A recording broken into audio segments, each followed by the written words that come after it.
guys, welcome back to Talking Walking Dead. Has Walking Dead returned for the final 6 episodes of Season 2, episode called Nebraska. I know a lot of fans after the big events with Sophia, when we left off, were thinking, all right, this is it. They're going to get the hell off the farm.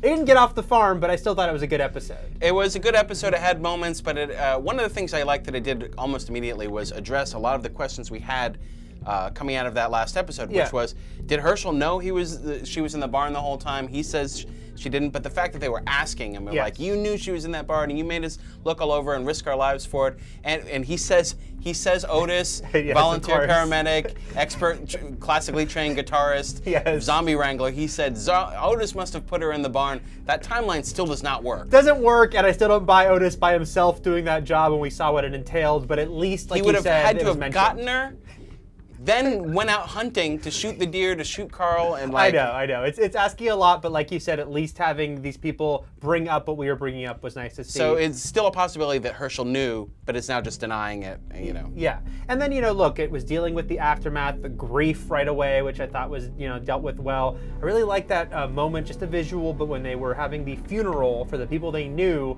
and then you kind of panned back and see the barn and just the corpses of the people they didn't know.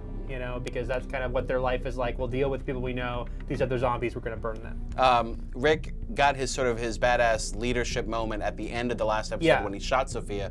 Now we got to see him really step up and take charge when confronted by Michael Raymond James, and that's the actor's name, and the other character who come in as the first 2 outsiders we've seen in a while, aside from Herschel's family, and they don't have a really good agenda. They're really shady, and we kind of know what they're up to, and so does Rick. Yeah, and I was very happy with how that final scene played out. I guess not the final scene, but that whole sequence in that bar, because these guys, they were very, very shady. You had the slovenly guy with the ugly hat and the chains and whatnot. So the more they talked, the more I thought, please don't trust them. Please don't bring them back to the barn. The fact that not only was Rick not trusting them and lying to them, but the way things played out, I thought was very satisfying. And we got to see how Rick actually handles a gun. Yes. Not against zombies, because they don't shoot back, but like quick draw, so that was pretty cool. It also gave us more of a sense of what the world, even if they were telling the truth or not, but what the world was like outside of just where we've seen Rick and his gang. Yeah. Because they were talking about other places and it's bad here and it's not so good here, So we kind of get a sense of the outside world.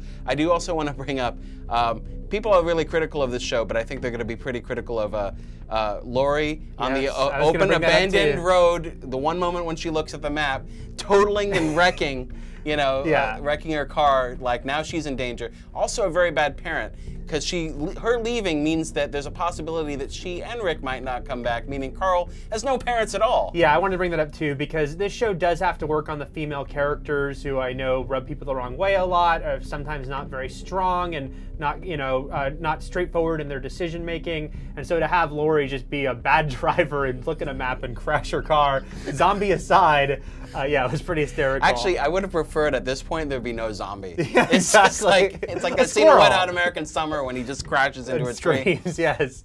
That being said, still, we overall like the episode. We do hope that they get off the farm pretty soon, though. So let's see what happens as the final 5 of this season play out. And we'll be back next week to talk more about The Walking Dead.